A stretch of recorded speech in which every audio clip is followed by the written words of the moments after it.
Praise the lord. ఈ దిన దైవ వాగ్దాన ధ్యానము. యేసు ప్రభువు నాడు నతనయేలుతో చెప్పిన మాట నేడు నీకు వాగ్దానముగా ఇవ్వబడి ఉంది. యోహాను సువార్త 1వ అధ్యాయము 50వ వచనములో వీటి కంటే గొప్ప కార్యములు చూస్తావు అని యేసు క్రీస్తు వారు నతనయేలుతో ఒక వాగ్దానం చేశాడు.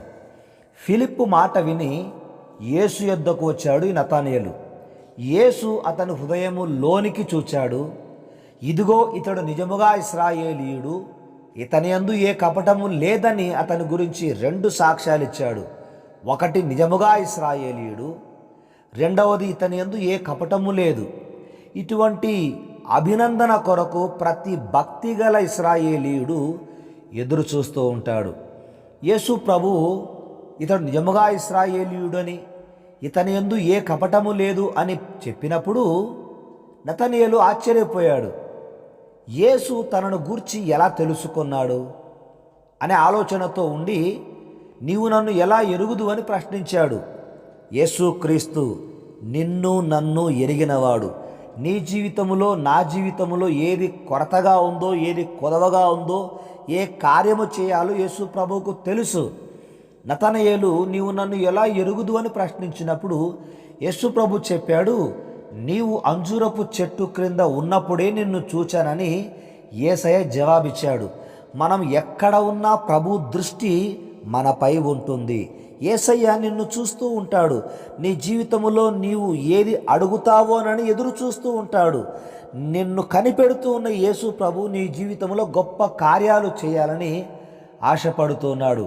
క్రీస్తునందు ప్రియమైనటువంటి కుమారుడా, కుమార్తె, యూదులకు అంజూరపు చెట్టు ఒకటి శాంతికి, రెండవది సమాధానానికి సూచనగా ఉంది.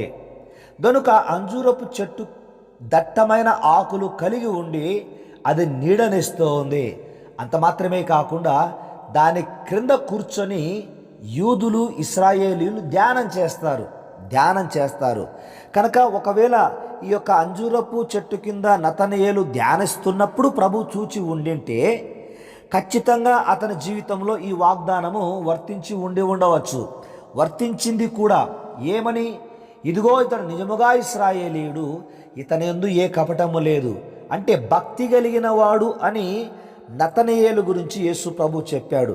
ఈరోజు యేసు క్రీస్తును నీవు సొంత రక్షకునిగా అంగీకరించి ఆయనను దేవునిగా ఆరాధిస్తూ ఉన్నటువంటి నీ జీవితంలో ఆయన నీ భక్తిని చూస్తున్నాడు. నీ భక్తిని చూడడమే కాకుండా నీకు శాంతి సమాధానములతో పాటు గొప్ప కార్యములు కూడా నీ జీవితంలో యేసయ్య చేయబోతున్నాడు. నీవు చేయవలసిందల్లా ఒకటి నిరీక్షణ కలిగి ఉండాలి. రెండవదిగా నీవు ప్రార్థనలో ఉండాలి. నిరీక్షణ కలిగి ఉన్నప్పుడు దేవుని గొప్ప కార్యాలు చూస్తావు. ప్రార్థన చేస్తున్నప్పుడు నీ జీవితంలో నీవు సమాధానం పొందుకుంటావు. గనుక యేసు క్రీస్తు వారు నాడు నతనయేలుకి ఇచ్చిన మాట నేడు నీకు వాగ్దానముగా ఇవ్వబడి ఉంది. నీవు గొప్ప కార్యములను చూచెదవు. ఆమేన్.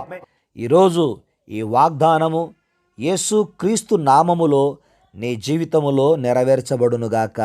నీవు అతి త్వరలోనే గొప్ప కార్యములను చూచుదువుగాక. ఆమేన్. ప్రార్థన.